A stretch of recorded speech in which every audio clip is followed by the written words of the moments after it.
And hello. Hello. Whoa. How are you? We are good. How are you? Oh, good. Let me fluff my pillow here. Happy Monday, guys. It is the UnBreakable Marriage Talk Show, episode 6. And we are excited to see you again. Yes. You know, we have gotten such good feedback from you. So, those of you that have watched our episodes with us, thank you for doing that. Thank you for giving us a chance to share and to talk about things. And some of the things are, great and insightful and all of that. And some of them are just fun. And whatever it is, I just hope that you enjoy it tonight. So, hi, honey. Hi, baby. What are we going to talk about today? Let's find out. Let's see Oh, what he's we're gonna ready, talk about. y'all. Look, we got the I'm sorry to get it conversation out. jar ready. So, last week, of course, we talked about hard moments in business, and we've talked about conversations, we've talked about communication. Tonight, though, we're going to talk about hobbies. Uh-oh. You know, it's so funny because today I somebody on my Hey ATX group in Facebook, a friend started this group, and so we joined it recently, and it's like a networking group for Austin. They posted, "What's your favorite hobby?" So how funny is it that we're talking about hobbies today? It always pops up like that, doesn't it? Does. It does. It does. But so Royal, I'll let you go first if you want to talk about favorite hobbies. There's a hobby that I would like to do, but for right now, I'm not going to be able to do it just yet. But I really did back then when I was a kid. I used to, I used to love putting together the cars. There were different levels, right? So there was level 1, level 2, and level 3. And then at that level 1 was just kind of like a snap lock. And then at that you are able to paint it and do all that. Then level 2 is a little bit more complicated. Then you had to take it apart and kind of put the engines together and paint and sand it. And after you had to have a blade so you can kind of cut off the little excess. So going into detail, but it was really fun to be able to do that. And then level 3, I never did level 3. So I'm wondering maybe I should be able to be at that level now. Except you haven't done it in so long. That's right. So we'll have to see. But I know level 3, you're actually bondoing it, like really sanding it down, making it really nice and smooth, and not that putting a base on it, and just really putting the gloss, the paint to it, really making it look like a real car. So that's I like those little I can't even say intricate details. Little tiny details. That's probably because it matches your personality so much that you're a SC personality. Yes. You like all the little details. Yep. So I love it. So it's really cool. I kind of miss that, but I also need a space and a spot for that. So really, I can't do it right now. Well, what's your hobby? Our podcast room has kind of taken up a lot of the space here, and I think that's kind of been a hobby. It's been something that we can do together that's fun. So when it comes to that particular hobby, was it because it was cars? Like, why did you like that? No, I really liked it because it was little pieces you put together. I really enjoy that. It was really relaxing. But sometimes I kind of go overboard. So there was one time that I built a Plymouth Prowler, and it was so crazy because it took me 2 days. The first night I stayed up all night long, and I got most of it done. And then the next night, when I got a little bit of sleep, and then I did more, and I finally got it all finished. So I got it done in 2 days for level 2, which is really good. But yeah, I kind of go overboard on that. So overboard, like you don't stop, like you become obsessed? Yes. So I get stuck on it and I keep on going. And at that, so that was my issue. Still is, but I still like to keep going with too much. But anyways, the Plymouth Prowler, I did that, and I painted it plum purple. I know Robert Garcia would love that. Yeah, I was thinking of Robert. Yes. Yeah. And it was so funny that when I got that done, I was tired. And then me and my mom were going to go to the grocery store or something like that. So I rode with her, and I was in the back seat, and I was really tired. And I look out the window, and I see a plum purple Plymouth Prowler right outside the window that I just finished putting together. And I was like, what is going on here? This is wild. And then I thought it was almost like, if anybody's ever watched My Science Project, it was almost kind of like that. It was really cool. So I think I need you to make money and then go find it. Yeah. Oh yes, that's right. Maybe that might work. Maybe that'll work. No, I think that's so cool. Start carving some gold, paint it. You know what you focus on, you bring into you. I was talking to. We did a couple of talk shows today because Mondays are our recording days. So we figure we just get them all out on Mondays. And so I had a couple of recordings today, and one of the ladies that we talked to had a great conversation, and we talked about, we attract things into our atmosphere. It's like we have this incredible field around us, and what we put out is what we attract. And that's why vision boards become so good. Yes. And that's why, we talked about vision boards, I think it was last week. And so she and I, we were talking about people and the words that we say. And, just like we attract things into our atmosphere, into our space, into our life, because we've been focusing on them and visualizing them. And you probably didn't get any sleep during that 24, 48-hour period, right? So you kind of brought that into your space, just like when we get new cars and that reticular activation system in your brain. Everybody now is driving your Nissan Rogue, right? Yes. Or I would see pink Cadillacs everywhere, right? But I think that's really cool to see that. And you focused on it and you brought it into your space, and then you'll never forget that, right? Yeah, no, for sure. And it was amazing that it came to life, and just like Teresa's talking about, I mean, we created a vision board and just started seeing a lot of that stuff come to life. And it's like, man, that's amazing. So there's stuff that you want to see, you got to put it together and you've got to build it. And it's amazing when you see it come out. Right. And I think, of hobbies for me, I really enjoy reading. And I when I was a kid, I never really liked to read. I grew up with, I never was diagnosed with dyslexia, but I always struggled with reading, and especially reading out loud. And the fact that I speak on a stage now after really struggling with, talking in front of people is a big deal for me. But I love to read and I love to absorb knowledge and information. And I like sciencey, brain nerdy things. And I like self-help books, and I like some fun stuff too, but I really do. Some fun stuff. She's amazing. Thank you, my love. So are you. But I really do enjoy reading. But, and Royal said he doesn't really have the time for it right now, to do the hobby and to do the thing. And I remember earlier in the year, somebody had recommended, Royal, you need to start playing golf. Yes. Yes. Yeah. And so you got the clubs, you got the cart, I tried caddy, the hobby, whatever you call it, that you put them in, and you got the golf balls that say Top Hat Chimney Sweeps on them. But one of the things that I think that we can unfortunately do is get too busy for the hobby or the time, or we don't think that it's worth it or that it's important enough, and that's a trap that we fall into. Yeah, that is true. Yeah. So I think, what is the purpose of a hobby? What is the purpose of, having something like golfing or having something like reading, or, and really what it is it activates that creative energy in us, or that downtime, that be still time that you can dig in and you can stop the noise of the busyness, stop all of the distractions. Hopefully, if you're doing that, you're not probably playing a video, although he did get a new hobby. This VR game.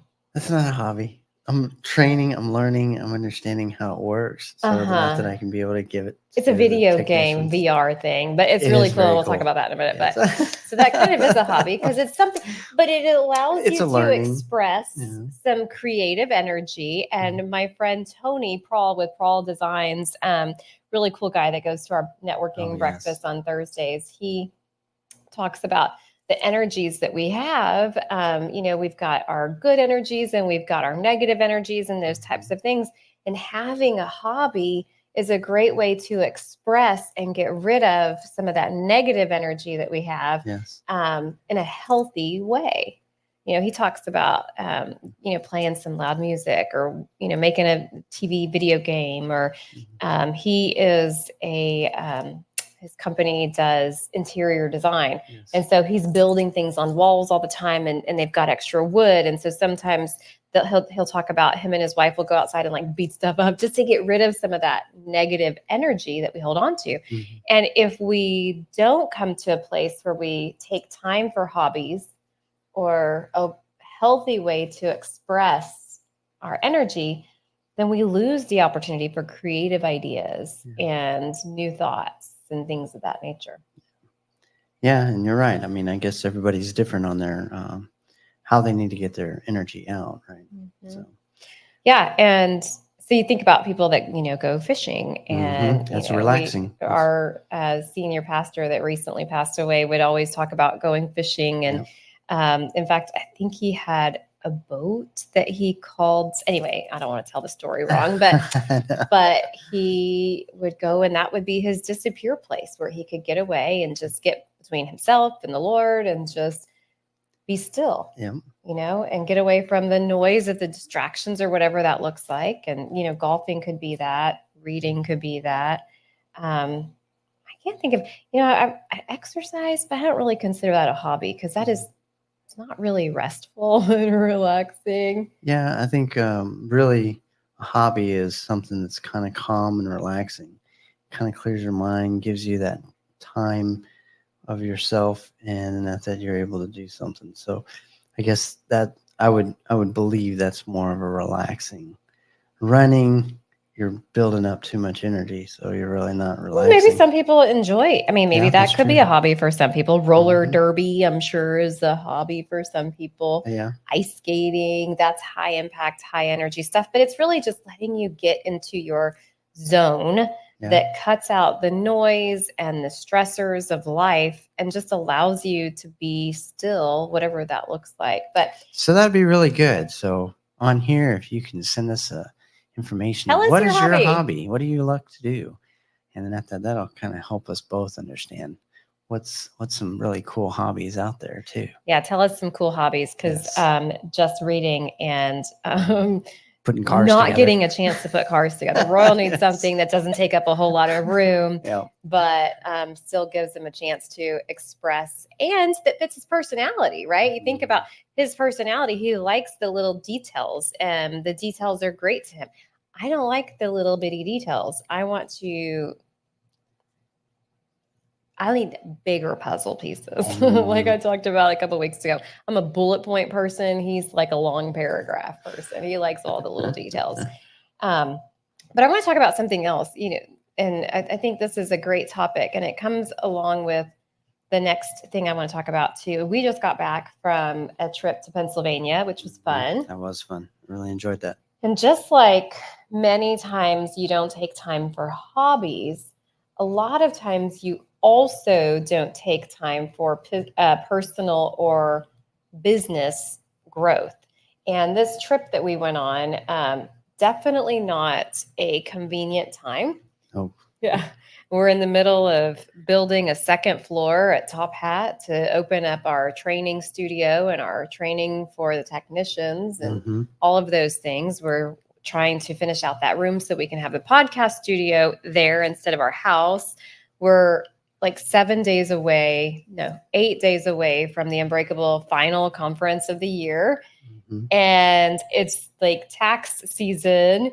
I mean, school's about to start. Like there's so many things that we literally, and it was like, Hurricane Alley up in that area as well. So there were so many things that were coming against us to really make us not want to go on that trip. And the season is starting for the chimney side of it too. So it's going to be another thing that's going to start getting pretty busy. Yeah, eventually we are still in Texas, yes. but it is close. Like the season's right around the corner. So there's a lot of prep work that we're having to do, but we went.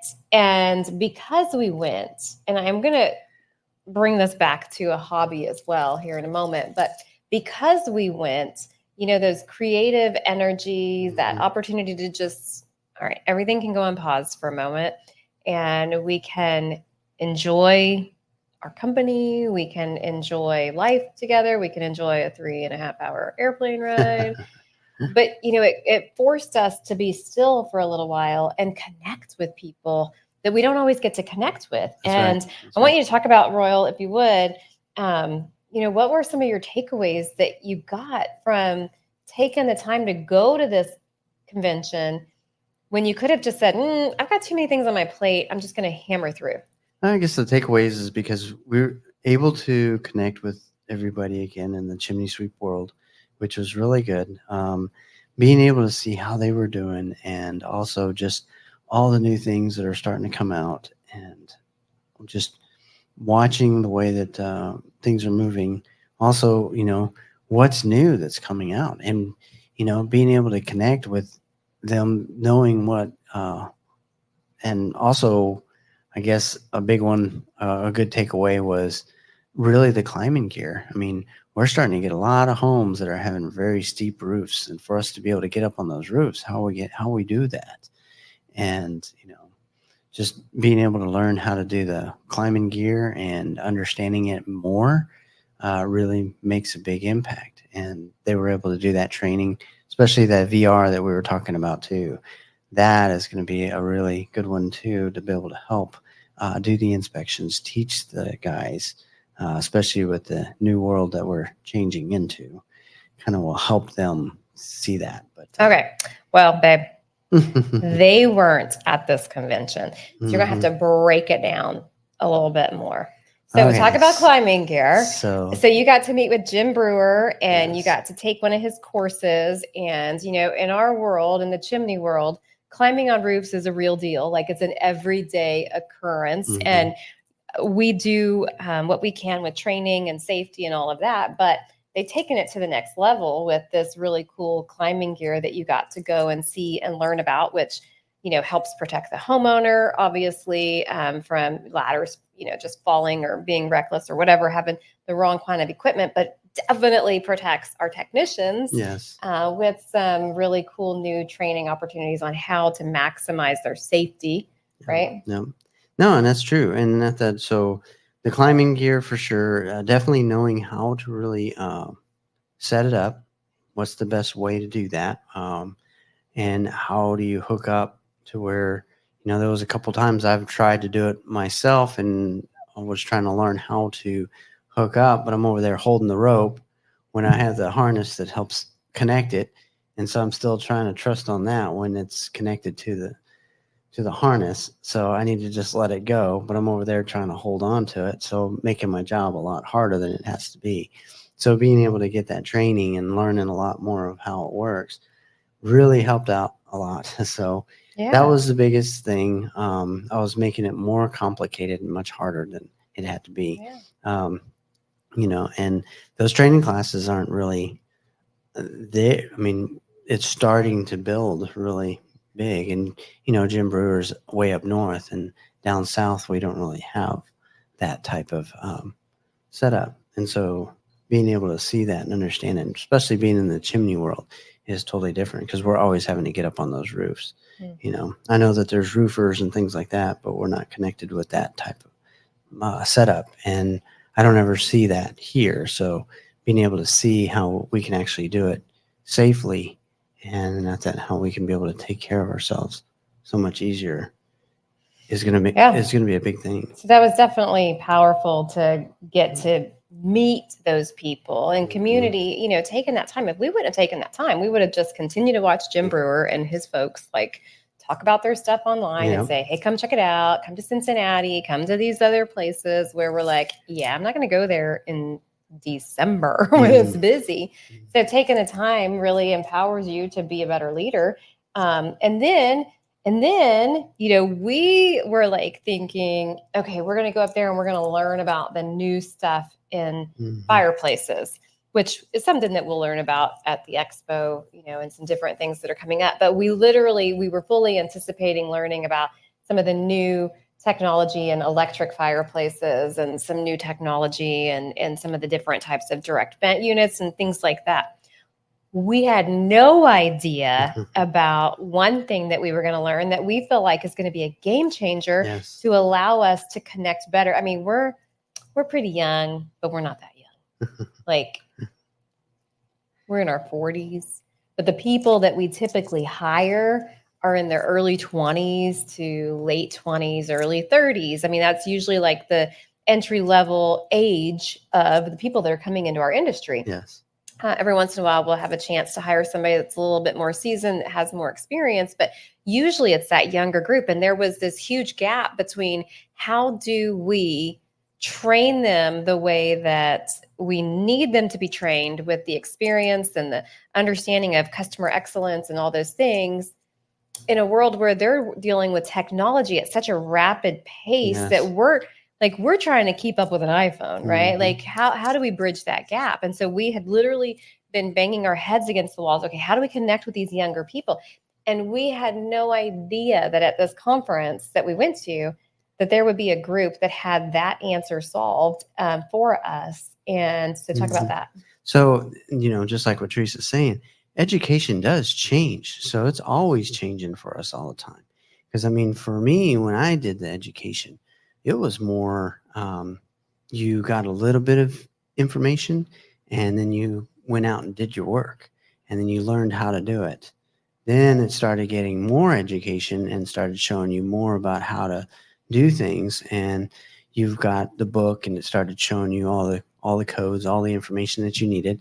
And then all of a sudden now the younger, they're more on digital and they're more of visual. So now we have to teach our education a little bit different for that. Correct. Mhm. So, I mean, so now this VR that's coming out, virtual reality, it's amazing what it does. And so you put these goggles on and you have the controllers in your hand and you're actually opening up a fireplace, looking inside of it, looking up and looking at all the parts of it.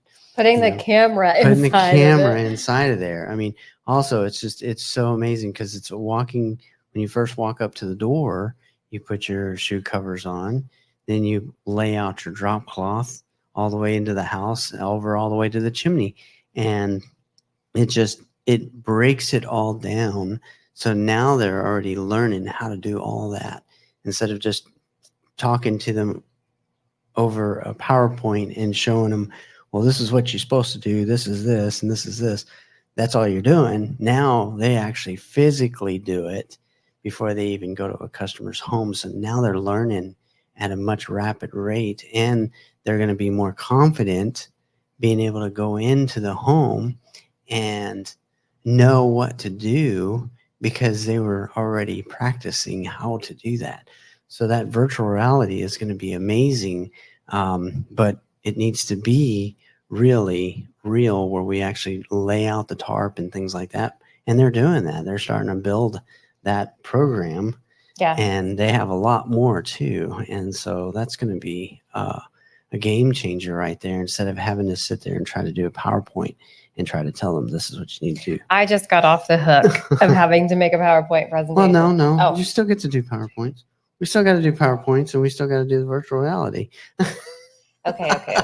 But I'm Sorry. so excited about that. And the reason that I wanted to talk to you guys about that tonight is because ironically, the topic is our hobbies. And hobby really is an extension of creative energy. It's an opportunity for you to disengage from the chaos, disengage from all of the crazy things that are happening in life. And it gives you a chance to just kind of go into a mode of creative energy. And again, taking the time to say yes to a hobby or taking the time to say yes to an event is something that is important. And, in our fast paced world that we're in, where we're literally jumping from, out of the frying pan into the fryer, I guess is what they used to say. And it hasn't changed. In fact, it's gotten worse.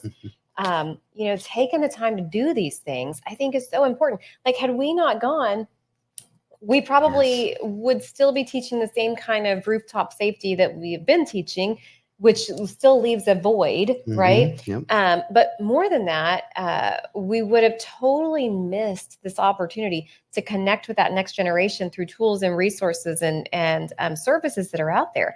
And I would just say to everybody that's watching tonight, make time for opportunities to learn and grow, or opportunities to have your hobby, to do things that can allow you to just shut down the noise and enjoy life and explore all that there is to learn and to grow. And, there was an investment in us going to this event. There's an investment in taking time for a hobby.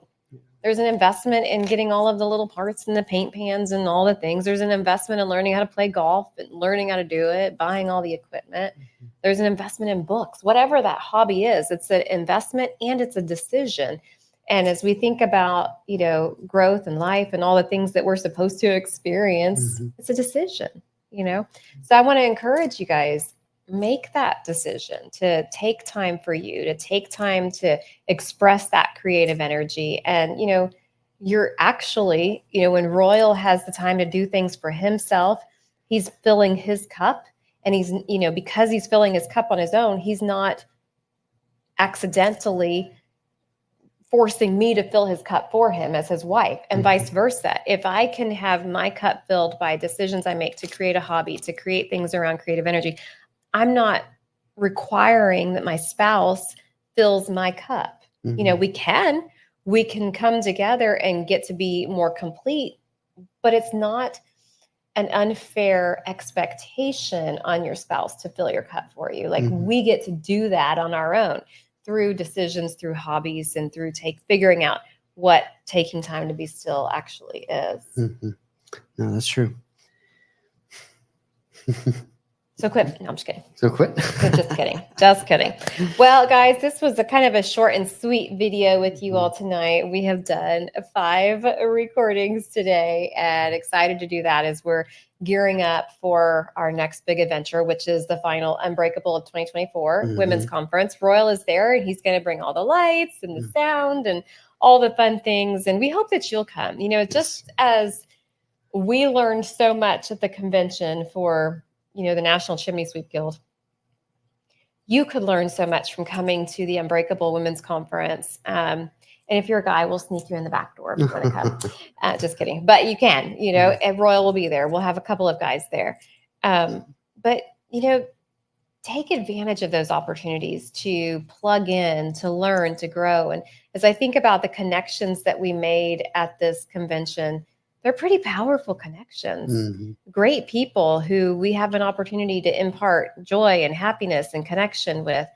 And it doesn't just happen on its own. You've got to intentionally do something to make those things happen. But when you do, it's so worth it, because like Royal said, reconnecting with the chimney guys, when I go to Mary Kay things, reconnecting with the Mary Kay ladies, when it's just like when our kids go back to school and they're all going back this week, except for mine, because she's homeschooled. But, they're excited about reconnecting. We need each other. Just like we need that creative downtime, we also need those connections with one another. So consider joining us and at the UnBreakable Women's Conference. And I think you will really enjoy it. So anything else you want to add, Royal, in all of your wisdom and talking about hobbies or connections? My wisdom, yeah. No, I mean, other than that, that's pretty much it. Like I said, the unbreakable marriage for both of us, it's, your spouse is, it's, not lost my train of thought, but, what it is basically, you have to look at each other's strengths and help each other out. Sometimes those hobbies really need to be time together too, just to spend and understand each other, know what your strengths and weaknesses are, and help each other. I know what my weaknesses are, and Teresa helps me with those, and that the strengths that I can do for her is amazing. So being able to work with your spouse and really start understanding that. It took a while to really figure that out, but just keep on working at it. It'll get frustrating, but communication is a big thing. Really work together on that. Yep. Yes? So good. All right. Yes. Well, guys, thank you for joining us tonight. And I Mhm. hope that this little message will have you consider, like, where can I spend time with my hobby? What can I be doing? How can I release some of that negative energy and build some of that creative energy? And come see us. Come back and join us next Monday night for Unbreakable Marriage. And actually, is it next Monday? I think it's next Monday. It might be the following Monday, but we have a guest coming. Chris and Nicole Lott are some Oh, friends of okay. ours, Yes. and they are going to be joining us either next Monday or the following Monday Mhm. to talk about what they're doing to build their unbreakable marriage and how they're using that as a way to minister to others as well. So, Wow, how exciting. yeah, so That's we're going to awesome. have all four of us here. We're going to figure out how to extend those cameras a little bit, but it's going to be a fun show. So, thank y'all for joining us, and until next week.